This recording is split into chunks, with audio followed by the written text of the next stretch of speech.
Hello and welcome to Indie Radio. And I am so glad to be back. We've been on a long hiatus and we're here with another program.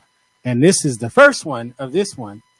And this show is called Horror Flix and Chill, where we will be reviewing both old horror flicks and new ones.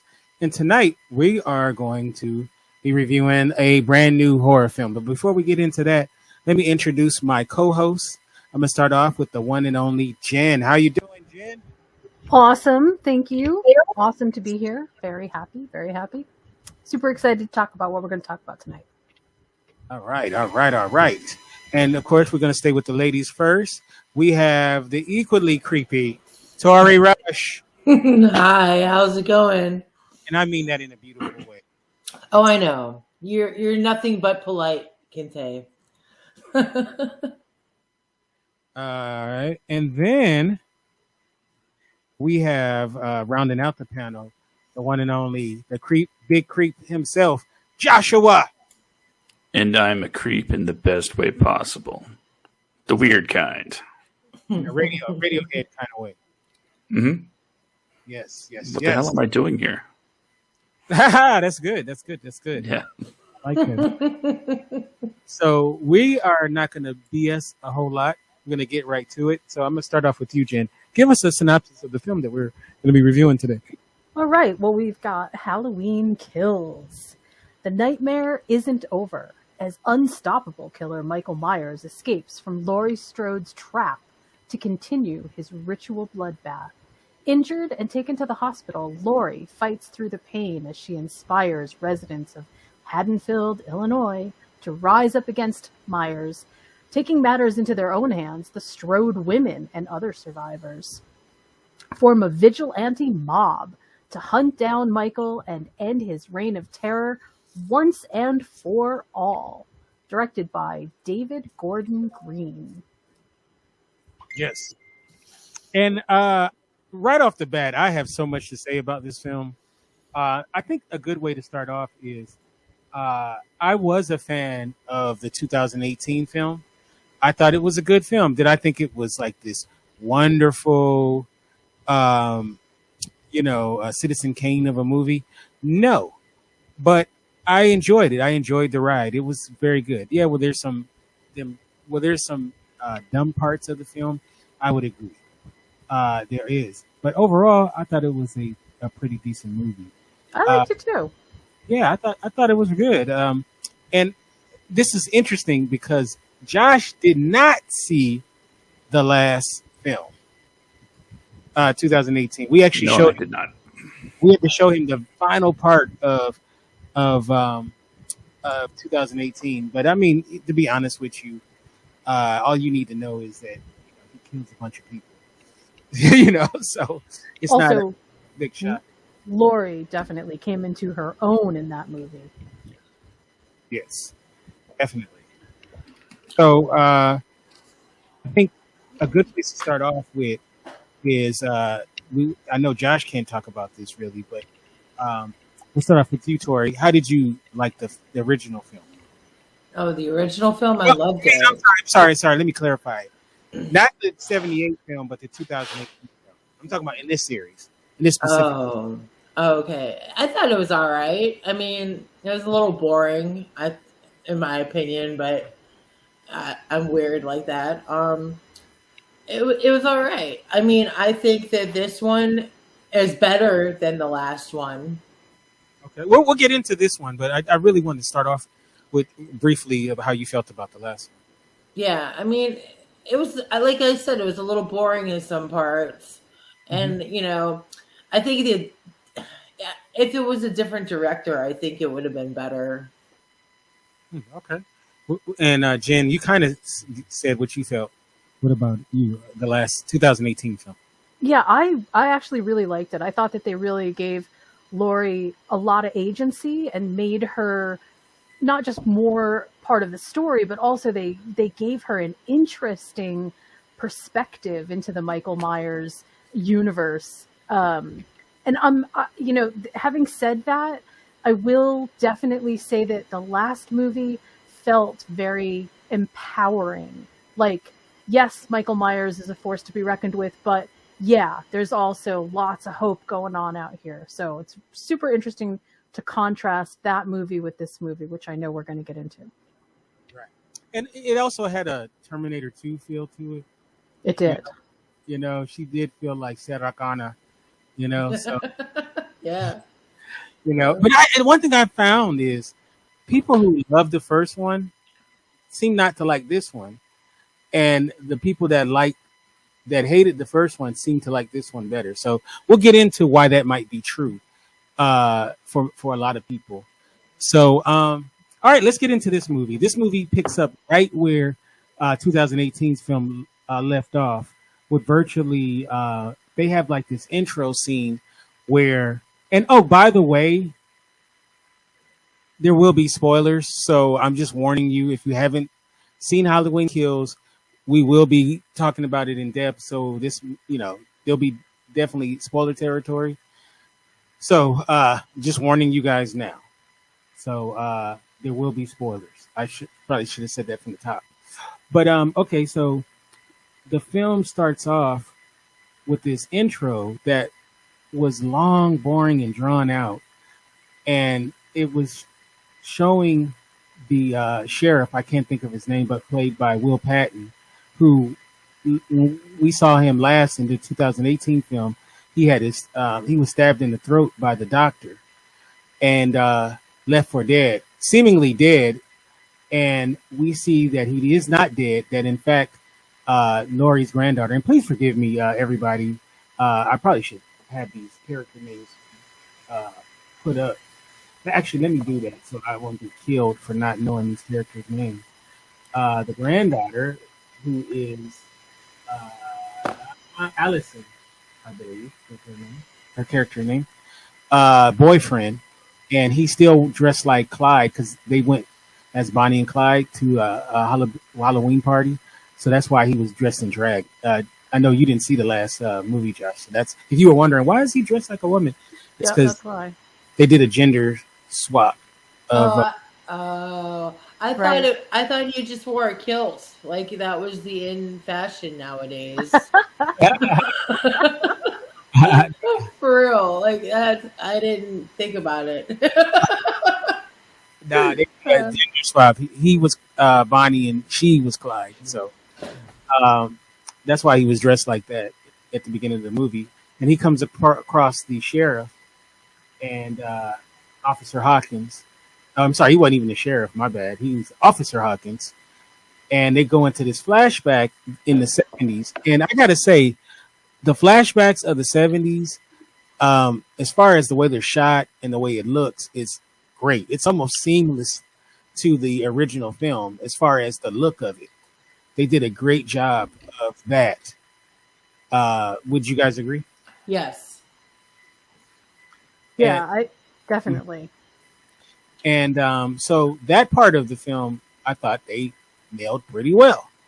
But here's the thing about this film that's a recurring theme is when it's time to shoot Michael Myers, people all of a sudden seem to not be able to shoot unless they're right up on him, I guess. Then they can get a shot in. But Officer Hawkins, what does he get, like 18 shots at him and misses every time? So are we to believe that there's some kind of voodoo keeping shots from landing, or are they just terrible? I you know, this is hard. This is actually a hard question. Amazingly, that is a hard question because of what happens at the end. And I don't know if you want to like sort of jump around and skip to that part, but honestly, what Laurie says at the end, well, makes sense. Yeah. Oh, okay. Yeah. Let's save the end for the end. But I hear I know why you brought that up, and we'll reference that again. So it's possible. It really is possible that there is some kind of supernatural deflection going on. I'll say that. That feels very possible right now. Which I hate if that is the truth. Like, I hate it. Oh my God. Like, and then, his partner is grabbed up and then he shoots his partner for some crazy reason. What was that about? Did y'all get that? No, I didn't get that either. I was like, huh. Like I thought we would discuss it. So yeah, like Josh, what the hell was that? Like he shoots his partner, and it's like, first of all, he sits there and watches him get strangled to death, just about, and then he decides to shoot his partner for God knows why. Like it. I mean, it was so bad where he landed the shot. It seemed like he did it on purpose, almost, because I mean, you can't be that bad of a shot. Well, as we all learned from Speed, you shoot the hostage. Yeah. Oh boy, Hilarious. Pop And quiz. I do want to throw in there, though, that maybe Michael Myers wasn't hit because he's white. Because he's insane. Because he's white. Oh. You know what? We're going to get to that too, by the way, because that's some controversy about that, which is hilarious. But okay, so now they did this great job of making it look like Dr. Loomis was in the frame. I mean, it looked damn near perfect. And you know that, I mean, obviously it's not him. They did some trickery there, but it was so seamless. Like, it didn't look like, I don't know if you guys saw the movie Rogue One, the Star Wars story. yes. Where they have, I can't think of the character's name. Okay, Star Wars nerds, don't shoot me. The guy that they brought back to life, and it looked so bad and terrible. And then even the Princess Leia at the end of the movie looked so goofy, which you would totally think that if a movie was going to get it right, it would be a Lucasfilm, a special effects, But no, this movie got it perfect. Like, it looks just like him. It doesn't look out of place. And the actor they got to do a stand-in, I saw him. He's actually a construction worker on the in the movie. That I guess they must have looked at him and said, you kind of look like Dr. Loomis there. His name is Tom Jones Jr.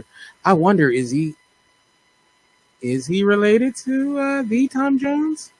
I'll pull his picture up so you can. Could be. It's not unusual.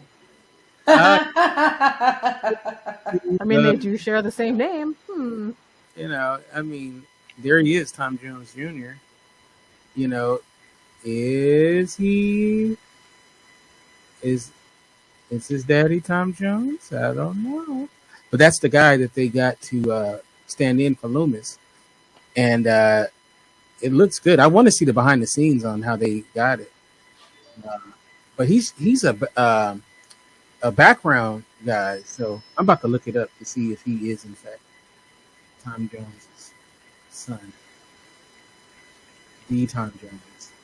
I love how we can just Google things nowadays. Like, anything you want to know, the internet knows it for you. It's amazing. Sometimes it's just amazing to me. I don't know.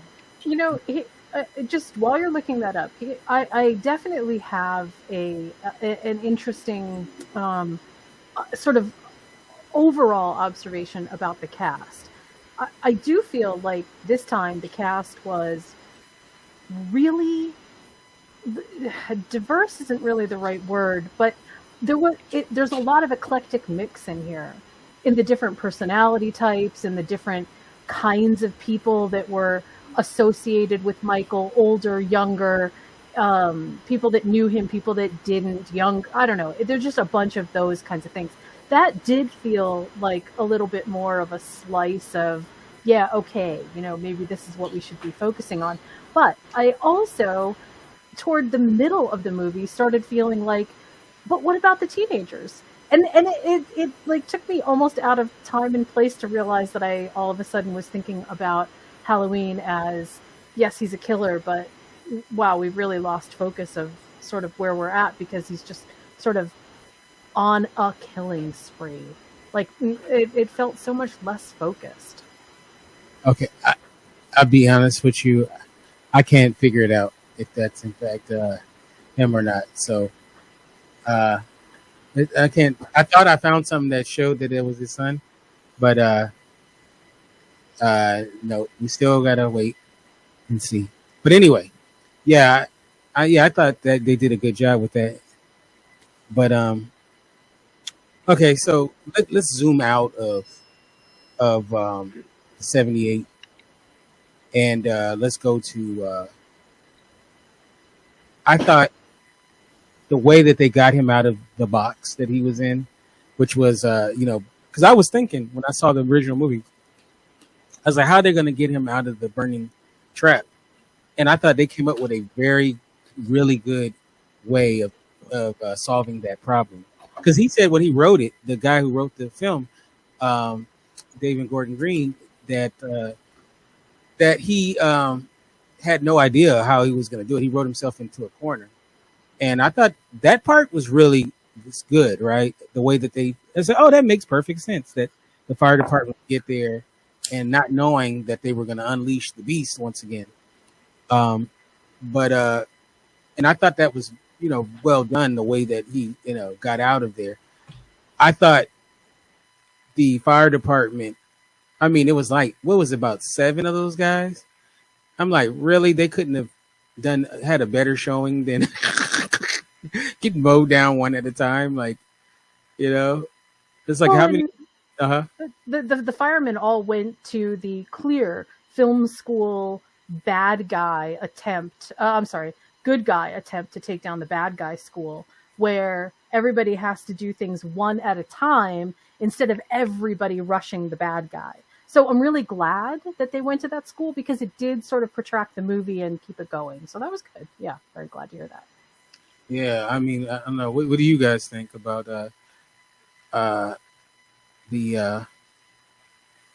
what's Tory? What did you think about the scene? I was sad because firemen are usually hot. So, I was like, oh, these guys are going to get all killed. They don't realize what's happening. And I thought it was a little cheesy, but it was a good cheese. So, yeah. I thought the whole movie was a little cheesy, but in a good way. Not in a bad way. I love that her concern is about them being hot. So, yeah. if they were ugly, yeah, we could kill them off. No, that's not the point. The point is they do save people, and people don't hate firemen. They hate police, but they don't hate firemen. Everybody likes firemen. Well, you know why firemen are typically hot? Because they're on fire. That's what I was going to say. Fires. Yeah. Yeah. So, what about you, Josh? How'd you like the firemen scene? Well, first of all, I'll say when it comes to this movie, this is the first kind of, I guess, outrage that I heard about, that Michael Myers would kill a bunch of firemen in America. How dare he?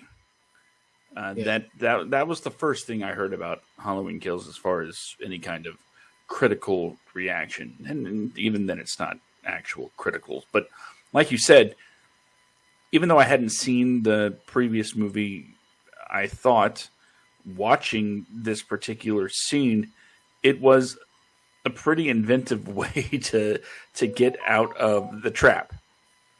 Right. Who's going to rescue him? Well, the firemen, of course. Right. It seemed that's the beauty part of writing. When you think you've written yourself into a corner and suddenly it's like the answer was there the whole time, just staring you in the face. The house is on fire. How's he going to get out? Oh, the firemen show up. It just seems so obvious. And that's how you know it's a good idea when, bam, you figure it out just like that. Why did I think that where that house was in the middle of nowhere? I don't know why I thought that. There was no indication it was. It wasn't in the middle of nowhere. But then it's kind of like a John Wick horror film, with the rain and the fire in the background. It looked like he was about to pull out an AK and start, mowing people down. Yeah. Yeah, it was like, okay, is this like the end of John Wick or something? Or was the Denzel one, the Equalizer?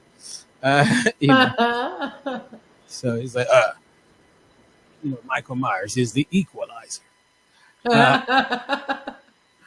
But no, I thought that. See, so far so good, right? We both can agree.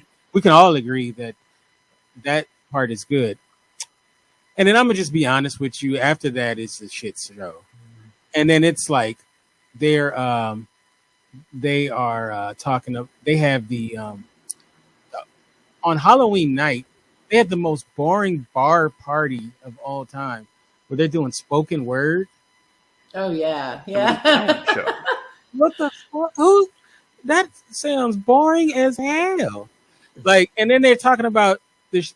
They're like, "Have you ever heard about the killer that terrorized this town 40 years ago?" Who the fuck hasn't? yeah. A small town like that, everybody talks about it. You know, Yeah. like really, that's like saying, let me tell you about the time you got beat up. It's like, of course I remember that. I got beat up, So I thought that was pretty lame. But I guess that was a way of giving exposition. It's like, oh, we'll make them doing the spoken word Halloween night at a bar, like, or was it talent? Well, I guess it was a talent show. It was a talent show. Yeah, because they had a ventriloquist as well, which okay. And shout out to Stephanie. I haven't talked to Stephanie for a long time, and Renee, as well as Anna and Amira as well. So big shout out to all of those wonderful people. But go ahead. I was just gonna say, I think the middle of the movie, and really like all the way up until sort of almost the end of the last act, it was just so jumbled. There was just so much that was sort of, and I really want to make a social commentary here, but I'll wait until after we get a little bit further in. But the middle of this movie was so disorganized that it was hard to figure out, well, whose story are we really supposed to be following? Is it the escaped inmate? Is it Michael Myers? Is it the people who are trying to attack Michael? Is it the people in the house where Michael lived? Like, I feel like we sort of get a kind of disconnection all the way through it, that I wanted to root for some people, but it felt really hard to figure out who is going to actually, like, where are we supposed to be paying the most attention? Do you know what I mean? That just felt so difficult. Right. Some people are calling this the Empire Strikes Back of this new trilogy. It's disrespectful. Right. It's big time disrespectful. I don't know. But which I think is kind of funny. But the problem with this film, I'm gonna just piggyback on what Jen's saying. The movie starts off with the flashback of Officer Hawkins, and then they show it another time, but he really has nothing to do with the plot other than just he's not part of trying to solve the problem. He's just laying on his back, kind of hitting on Jamie Lee Curtis a little bit. I love guys are great, right? Because this guy is almost dead, and he's talking about, man, I was kind of hoping I was going to score tonight with you. Oh my God, he reminds me of me, right? Always thinking with the little head. But I didn't even catch that the first time I saw the movie. So, I thought that was pretty funny. So you don't. That's a great thing. Like, you don't know who to root for, and then you have Tommy Doyle, played by the great Anthony Michael Hall, and they set him up to be like a really good character, and they set him up to be a really good character, but they really didn't. It didn't pay off, like the whole idea of the mob, turning the town into a mob. And going to look for Michael Myers is a great plot, and it actually was similar to I was about to say episode 4, um, Halloween 4 had that going in it, right? But I would say that it was poorly executed. You know, like they didn't really do anything with it. The only thing the mob did was help the wrong guy get killed or die. You know, commit suicide or whatever. So there was really nothing to it. I mean, you can say at the end we won't.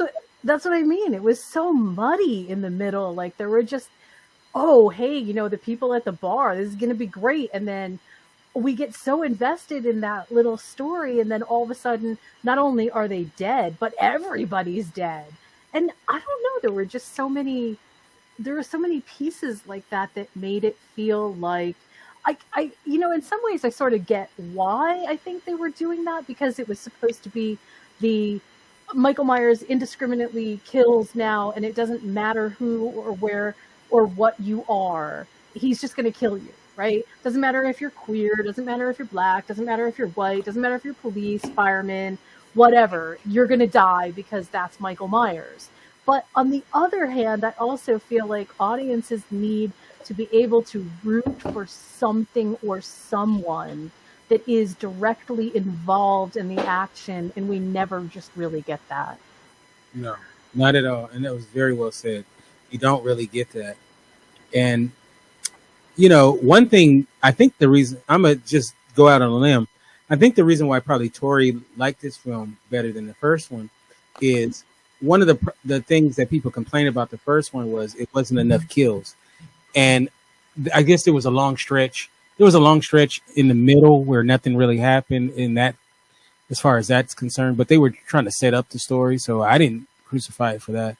In this one, I mean, the title is right, Halloween Kills, because he does do a lot of killing. I mean, he does a lot of killing. Yeah, he does. And he's really brutal, too. I mean, it seems like he's extra. It seems like he's having fun in this. Yes. There's a certain amount of enjoyment you can see whenever he's looking at his victims dying. He likes that shit, Like it's almost like when he was down in the basement burning, he was like, I guess he wasn't praying to the Lord, so he was like, Satan, if you could just get me out of this, I promise I will enjoy my kills way more, or something like that.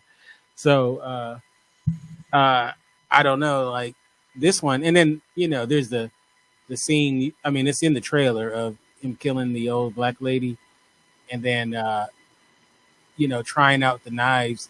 And I guess that was, I don't know if that was his caretaker, the guy's caretaker or what. I mean, because she was a caretaker in the first one, right? So and she looked like she was dressed like a caretaker. So, but anyway, the scene where he's trying all the knives in his back, I don't know. I don't know how to feel about that scene. What do you guys think about that? I personally thought it was ridiculous. I mean, it was, I don't know. I run back and forth with a couple of things, because there were some moments in this movie that were like kind of, it was almost like they were trying to play them as comic relief. Right. And they sort of succeeded, but then just the sheer sort of ick factor that gets creeped in there, like stops it from being comic relief and makes you go, well, maybe it's actually serious and I shouldn't be laughing at it. And I felt like that a couple of times throughout, like, oh, I want to laugh at that, but oh no, wait, maybe I shouldn't, because maybe that's serious. Right. What about you, Josh? What did you think about the knife trying scene? I felt in a lot of similar ways that Jen did. When it comes to just everything in general, I think there was only one moment where I actually had a sort of visceral reaction to what was going on screen. That was certainly not it. But again, sometimes I looked at it and I thought, wait, is this supposed to be funny? And I couldn't tell, so I just do as I always do and sided with the laughter.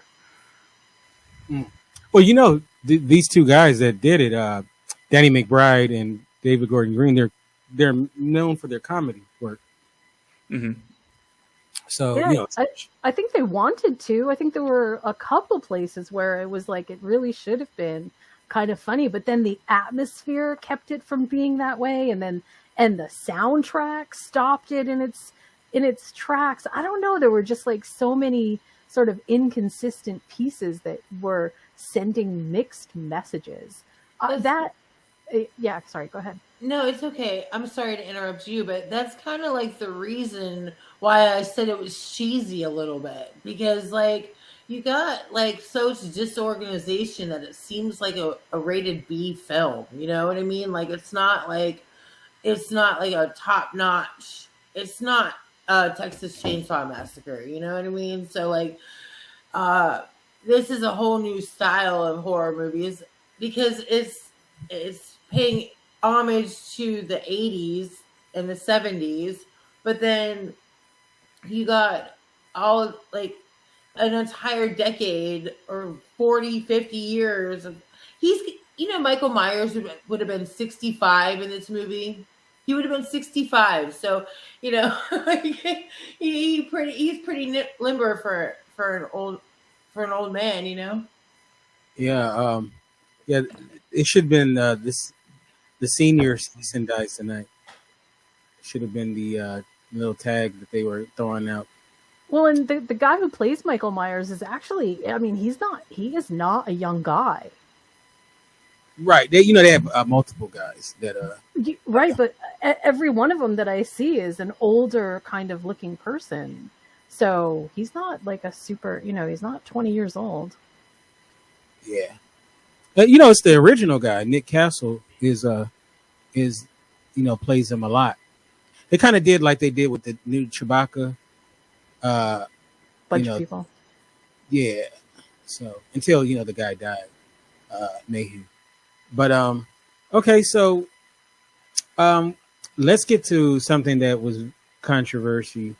Had a lot of controversy behind it, and that was where the characters Big John and Little John, and you could tell that the idea was they were going for some sort of comic relief with these two characters, and they were, for those who don't know, Big John and Little John was a gay couple who have to be some of the most. I mean, this film is populated with dumb people, but they might have been the dumbest of all because they actually lived in Michael Myers' house, and it's like, and they seem to understand that the importance to Michael Myers. They took just by telling that story, right?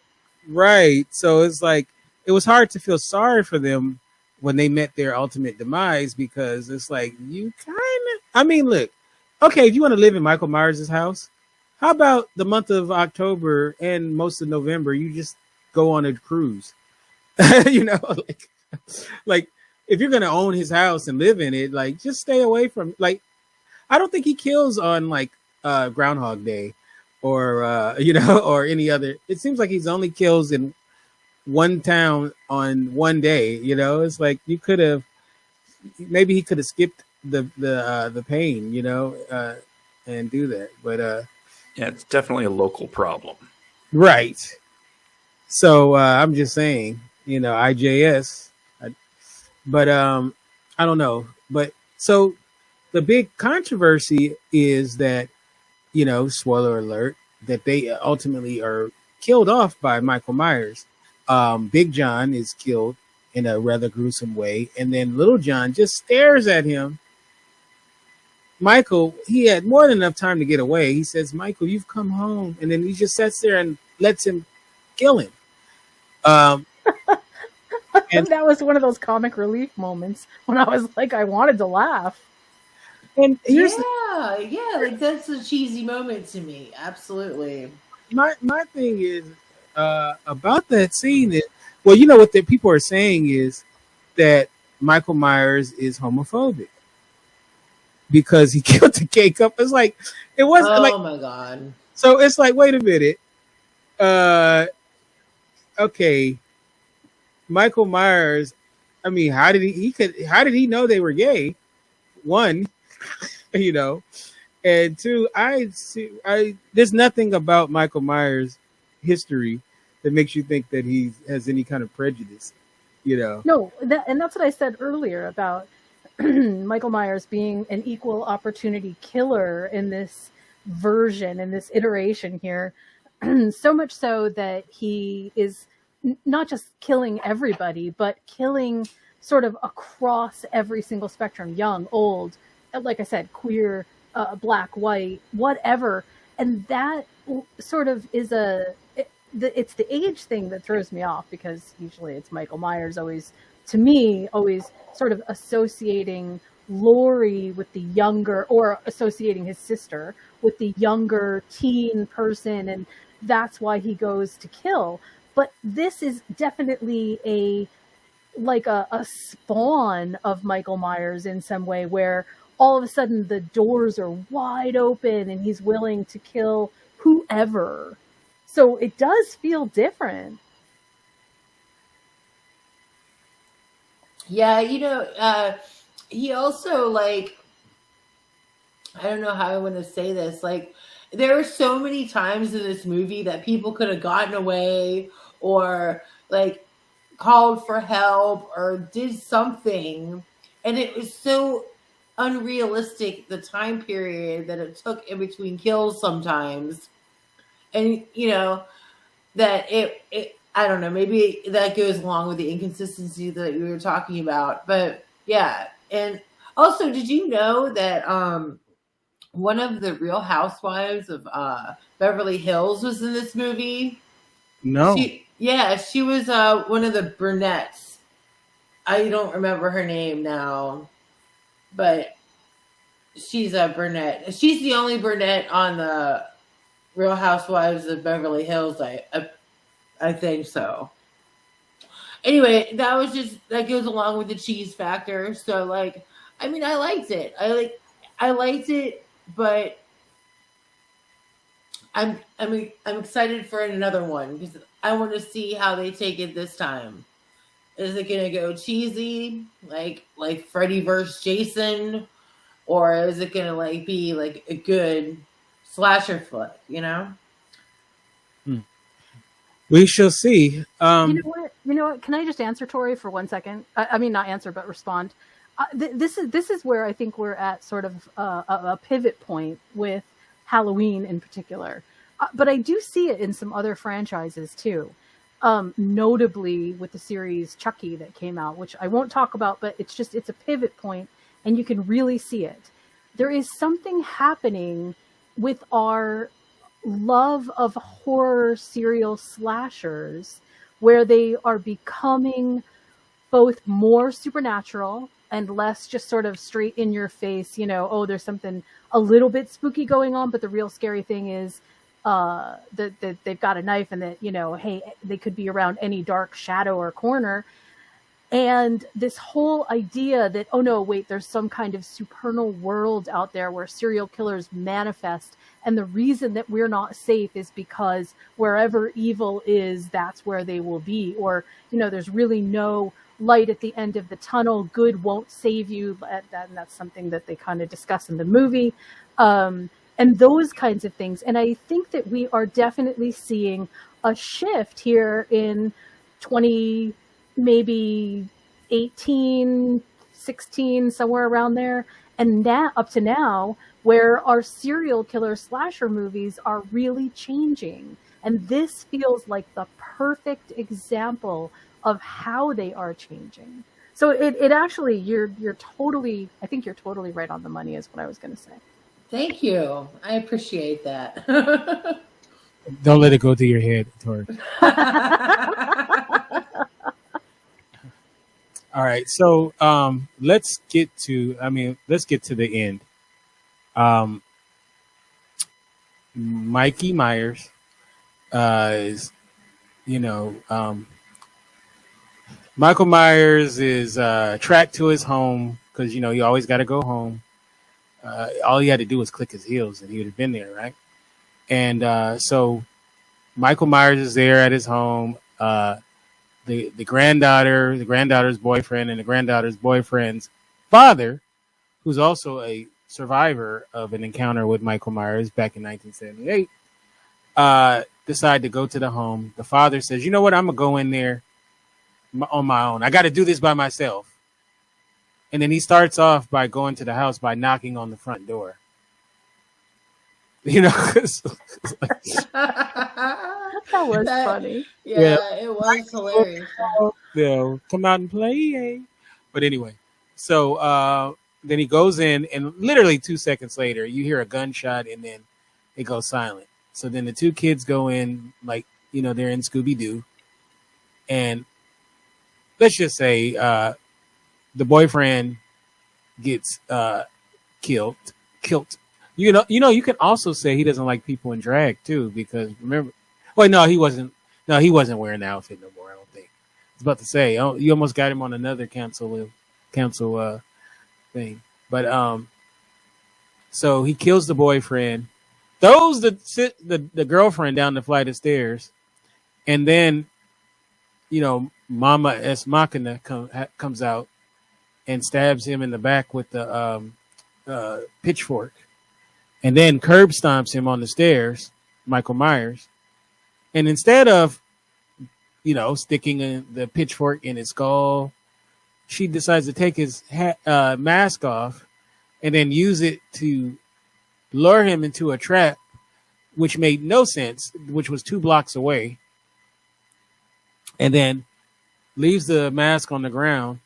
And then that's when the town comes to have their finals kind of confrontation with Michael, and the town surrounds him, and it literally looks like kind of like a Bruce Lee movie or something, you know, like, you know, when, you know, if you ever seen a Bruce Lee movie where Bruce Lee is surrounded by a bunch of people and then, you know, it's about to go down, you know, and Mike puts on his mask and he's getting ready, you know, he's getting ready to take on the whole town, and the town kicks his ass. They beat him up. Oh, then there's a stupid line. Wait, what's that stupid line? Hello, Michael Myers. Halloween. What do you say? Halloween is for. We all get one scare on Halloween. We all get one big scare on Halloween or something. Oh my God, that is so corny. Let me see if I can find that. Yeah. That's what I said. The cheese factor, like. I like really some of the dialogue. Oh wait, my other favorite line is, "There's a man." Wait, let me play the other one. "There's a man outside." Wait, hold on a second. Let me find that shit. Oh yeah. Oh God, the man outside. Wait, this is the black lady and caretaker. Wait, here we go. Let me see. Hey, Sandra! Sandra! There's a big fella in our bathroom, and he's wearing a monster mask. Oh, what the fuck does he want? Who gives a shit? Call the cops! Talks like that. It's a monster mask. Oh my Okay. God. Okay, I gotta say my one thing about this movie that I started to say when we were going to talk about this right after the movie, right? And that is, there is something interesting. Interesting is the key and operative word here, because I don't know if it fits in this movie, but I think it's interesting that they chose to do the whole trope of the real monsters are not the serial killers. The real monster isn't Michael Myers. The real monster is us, all the people, because they turned into the vigilante mob. They clearly caused the inmate to jump off the building because they went after the wrong killer in thinking that was Michael, right? Or thinking that they had the right person. To me, that it's an interesting trope. And I love to explore that. The monsters are actually us. But in this universe, I don't think that really makes sense.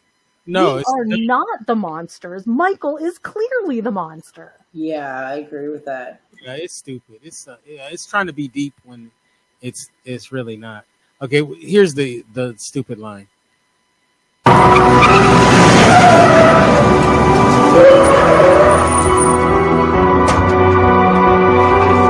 Hey, Michael, it's Halloween. Everyone's entitled to one good scare. Who's this man? Yeah, that's what I was thinking. Boo this man. Boo. Honestly, if I was the actor, I'd be like, I'm not saying that. Oh my god. Shit I've ever heard in my life. You're checking your account level, going, yeah, all right. I guess the check cleared. All right, I'll say it. Yeah, okay. Yes. So Michael is beat down by the mob of people, and then he's stabbed in his neck by the I'm just gonna call Judy Greer's character the daughter of Jamie Lee Curtis, and then we get this monologue by Laurie Strode, who I forgot this. We didn't even mention this. Jamie Lee Curtis's character, Laurie Strode, is in the hospital the whole time because she was stabbed in the gut in the last movie. And she has no interaction with Michael at all this time. No. She's on the sidelines, much similar to Halloween 2. Except for she does have, that's not how it happens in there, but it's pretty much similar. Okay, so I guess we didn't even talk about that. I'm okay with it. If they should have just focused to me on Tommy Doyle and made him totally the protagonist in the film, and I think that would have made the film a little more better weighted. But okay, so here's the monologue. Survived what he's lived through. The more he kills, blood, just like you.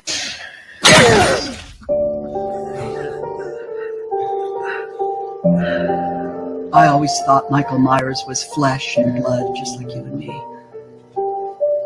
But a mortal man could not have survived what he's lived through. The more he kills, the more he transcends into something else impossible to defeat.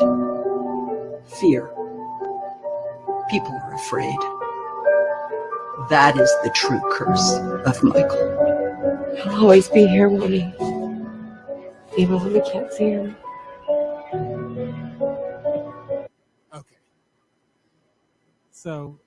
And also, if we could go back just a tiny bit, even before that, the thing that makes that, what she just said, the thing that makes that so punctuated is that in the end, even though the townspeople rush Michael, slash him, beat him, stab him with a pitchfork, a la Shrek. I mean, like, it's bad, right? And it sure does seem like he should be dead. She is saying this monologue, and at the moments that she's saying that, Michael Myers gets up off the ground and begins to kill all the townspeople. Everybody that rose up against him, he starts killing. And the reason that I had said before that this movie ends on such a low note is not that horror movies are supposed to end on a high note or a hopeful note. Because, of course, most horror as a genre isn't, right? It's supposed to end on a horror note. But this note just felt depressing. Not horror, not like, oh, yeah, Michael Myers might be around the corner. It was more like what she's saying is there is no hope. It doesn't matter what humanity does. It doesn't matter who you are.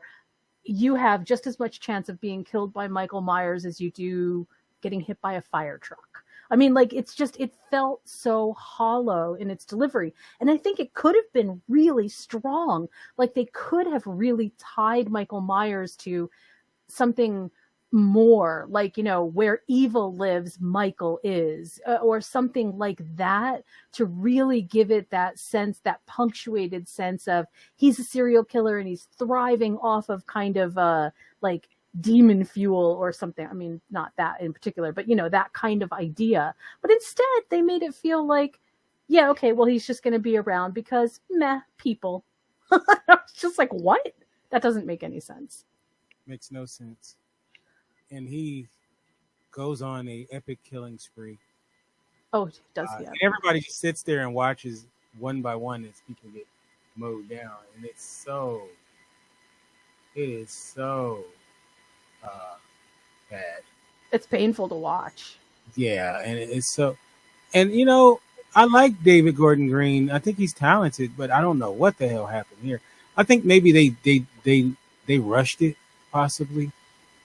And I think they must have rushed it to try to get out another I think Halloween suffers from the same franchise fatigue that a lot of really good franchises are still suffering with. That is, a great idea sort of gets stagnant and then tried to resuscitate somehow with some new, different, interesting trick, but they fail to recognize and really kind of rehabilitate what made the franchise good in the first place. I am totally on board with do as many franchises as you want, but at least give us the kernel of the goodness that was the piece that made us really interested in it in the first place. Do you know what I mean? Yeah, I mean, to be honest with you, from a narrative standpoint, there's really no reason to do any more sequels. But it's really just a cash grab. So when it's just a cash grab, I mean, that's what you're gonna get. Right. So, and to be honest with you, I know this is not fans love the callbacks and the shout outs to the originals and stuff. I don't like it. Honestly, I like it to be its own movie. Yeah. Maybe a little wink and a nod, but I think the thing is with David is really. I think they made I think the mistake was when what's his name, the guy who did the remakes.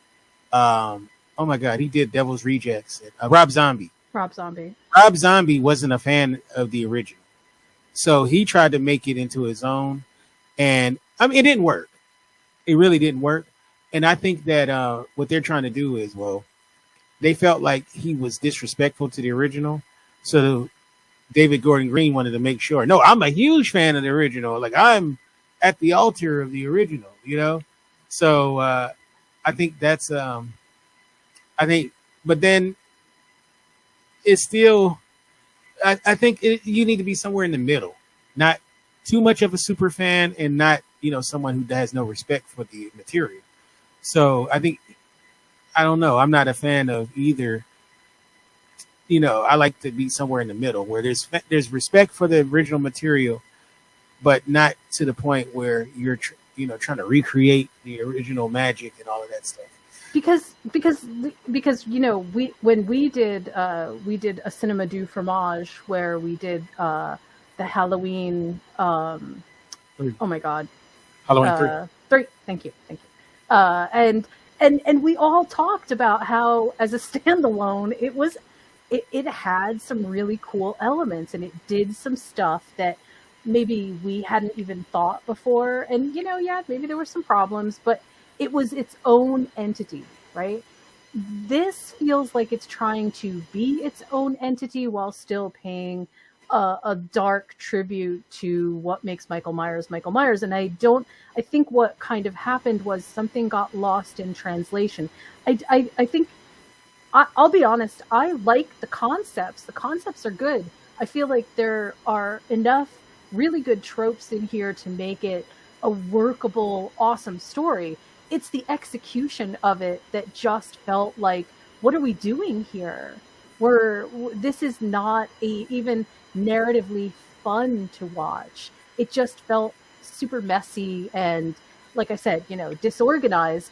But individual pieces could have been great. I would have watched a whole movie about the couple that moved into that house.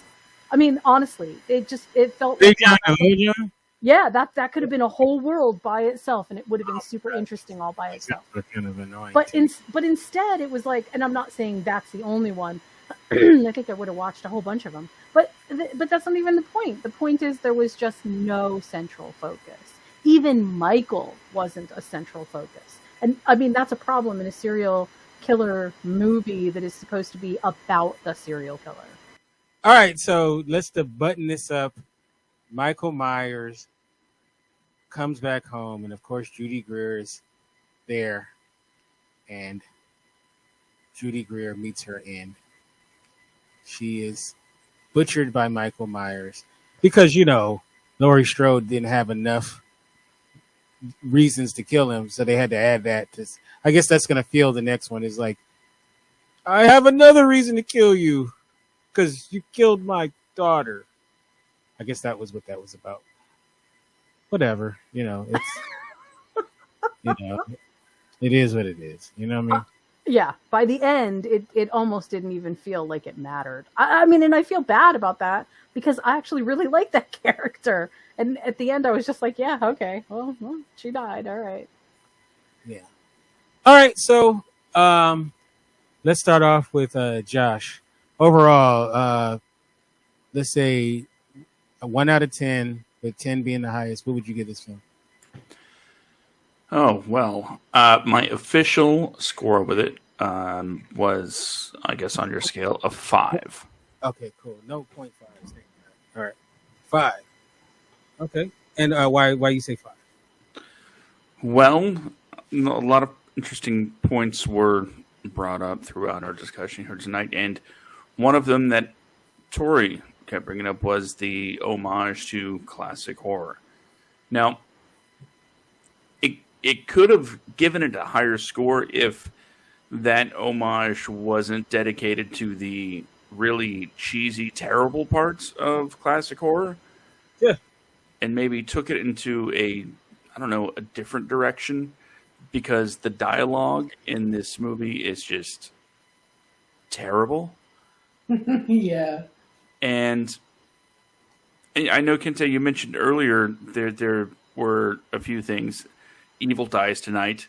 I guess it's supposed to sort of be a different take on internet mob mentality of everyone's just, parroting catchphrases from whoever happens to be popular at the time.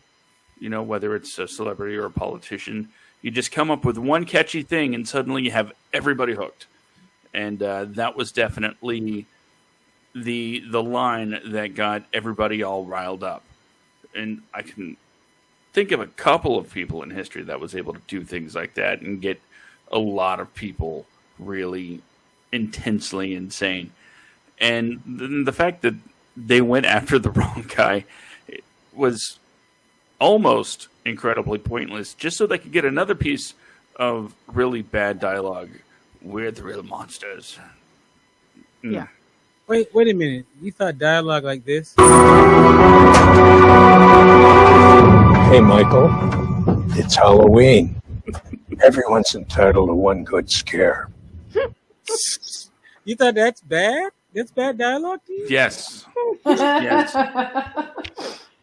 So I was on the fence about whether or not this means it was bad, or if it was such a pitch perfect homage to older horror that it made it genius. It's completely mind blowing to me. So that's why I went right down the middle. I'm like, okay, because I can't figure it out. I'm just gonna give it that nice middle of the road score, because when you watch a movie like this, half of the appeal is the kills, right? You're not really going for the in-depth story. Like you said before we watched it, it's not the English Patient. You're okay not following everything. I've seen, this is my 4th Halloween movie that I've seen. The first being the original. The second being H2O. I watched Halloween 3 for Cinema du Fromage, and now this one. Although I did catch glimpses of the one, I don't remember which one it was. They were a film crew in the house. Oh yeah. God, yeah. Yeah, that's Resurrection. So I saw bits and pieces of that, but I never really sat down and watched it. And at the end of the day, it was, I guess, interesting that the string of victims were all varied. By the way, just my 2 cents on the gay couple being killed.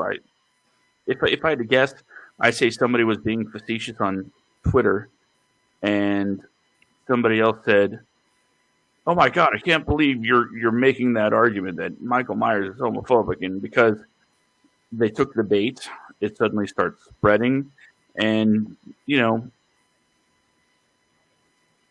people doing what people do.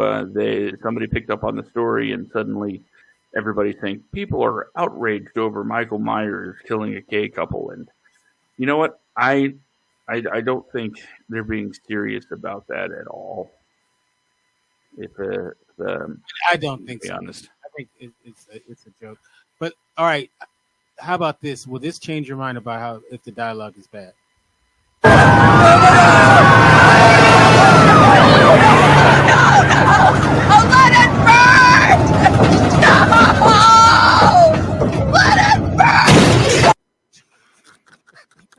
You know, I actually didn't mind that. Let him burn. It sounded like a genuine plea for, you're doing the wrong thing, which for the moment seemed right. But any other time, it was just bad. And how come, you're talking about the guy telling the story of Michael Myers at the bar, but then the gay couple tells, their kind of version of the Michael Myers story, and then other people tell. We hear the story over and over again, and I couldn't help but figure out who are they trying to explain this to. And we didn't even talk about the kids that stole all the candy. And you know what? I'm going to say one of them got exactly what they deserved. Just saying. Ooh, wow. I know. Hot take. Yeah, hot take. All right. But Tory stepped away. Let us know when you're back, Tory. Yeah. That is a hot take. I believe earlier I said there was one scene that gave me a very visceral reaction, and it's the only one that I really felt any kind of sympathy watching, which was when the first couple was killed. I don't know why, but that hit me in a way, because I'm thinking, I guess, they're just trying to relax at home. Maybe, fool around a little bit. They were just doing their thing, and then suddenly, bam. I don't know that they were a couple, because she's listed as a caretaker, and she looked like she was dressed as a caretaker. So it's kind of unclear if he was her charge, or he was. Then I'll say the couple of people. Yeah, but I didn't care about them. They were annoying. Drinking some wine, hanging out at the house, Yeah. All right, so Tory, 1 out of 10, with 10 being the highest. What do you give it? A 7. Oh, okay. And why 7? Wow. Because I liked the like I said, the homage to the slasher films in the 80s and 70s, and it was a good take of a classic story. So I'm giving it a higher score because of that, and the cheese factor, because some of these lines were so cheesy you had to laugh at them, So, but the dialogue and all that stuff that we just talked about were the reasons why I didn't give it a higher score. But I think 7's a pretty good score. No, it's a great score. Yeah. It's a great score. All right, what about you, Jen? 1 out of 10, with 10 being the highest. Okay, so I'm gonna go with a 6. Mm-hmm.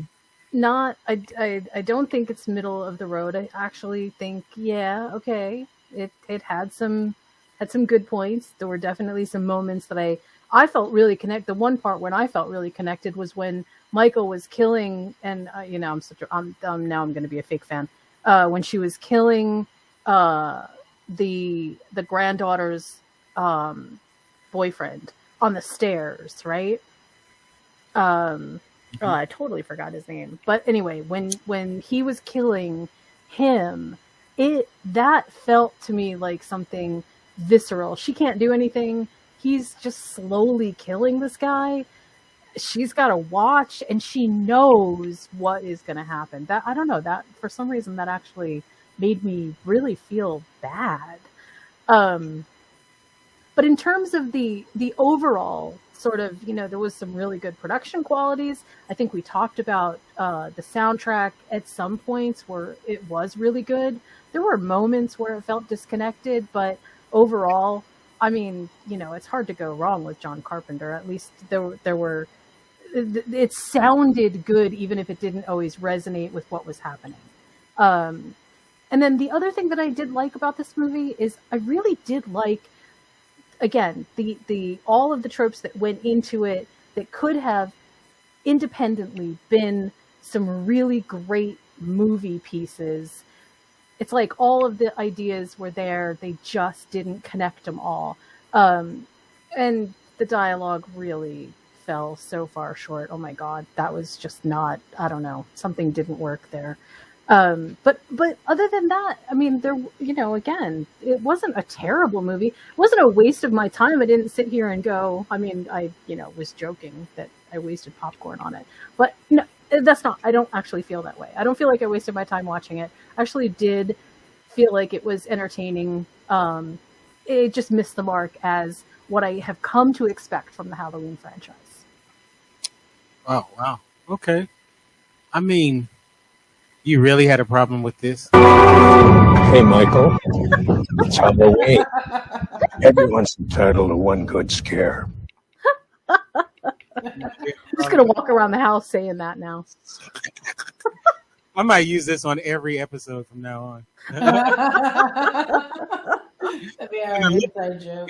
And the cheeky look on his face when he's delivering it. Yeah, that made it too. Yeah. Kudos to that guy. And he was from the original movie. That's the actor from the original movie. So that's the reason he had to die. Yeah. The whole reason he had to die is because he delivered that line of dialogue. Yeah. He was offered as a sacrifice. Right, so, all right, me, I'm going to. What do you give it, Kinte? I'm giving it a 6. I think,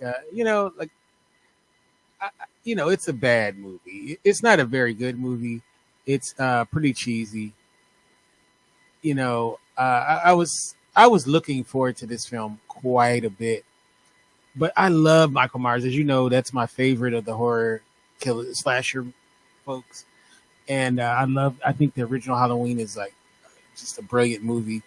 And I like 2018, but this one just didn't do it for me. And I was very disappointed. But, I'm going to be in line to see the next one. So what does that say about me? So, we'll see how it all ends. But I give it a 6. I've seen it now 3 times. So I guess that says a lot. But, y'all kind of forced me to watch it again with you guys. But we forced you. Yeah. All right. So before we get on out of here, we'll start off with you, Tory. How can we get you on social media and all that good stuff? Okay. On Facebook, you can get me at Tory Rush, RUSH. That's with a Y, TORY, RUSH. You can get me on Instagram at Rush Tory. Just reverse that. I'm going to start my own YouTube channel very soon, so I'll be able to give you that link too. So I'm excited about that too. Yay! Anyway, all right. All right. That's it. Joshua, how can we get you on social media and all that? Well, as always, you can follow me on Twitter at SkidComic. And if you want to know more about the things that I do, go to semicorestudios.com. It was just updated. Yes, for the first time in a very long time. It's an updated website. And I'm just going ahead and going to say this. Also, join us every Friday night for the podcast, 10 p.m. Eastern, 7 p.m. Pacific. Links are at semicorestudios.com. Kinte, you're there. I am. I'll be there tomorrow night. And tomorrow night, it's your sort of topic to discuss. So tune in for that. Find out what Kinte. Yeah, Jen's supposed to join us too for that. Oh, okay. Yeah, remember we talked about it. Yeah, absolutely, sure. Yeah. Yep. So Jen, how can we get you on social media and all that good stuff? Look, I don't really have anything all that great to say. I save it all for the podcast, so not too much. If you really want to find me, I guess you can find me on Twitter at followingbliss1. Other than that, this is it. You got me. I'm on the podcast. All right. And you can get me at Kinte F on Twitter, Kinte Ferguson on Instagram. And of course, the new website is the Indie Radio, INDY radio.com. Yay. Yes. And big shout out and thanks. Yay. And Jerry Springer does his final thought. And instead of doing that, I just want to leave you guys with one thing. It's Halloween. Everyone's entitled to one good scare.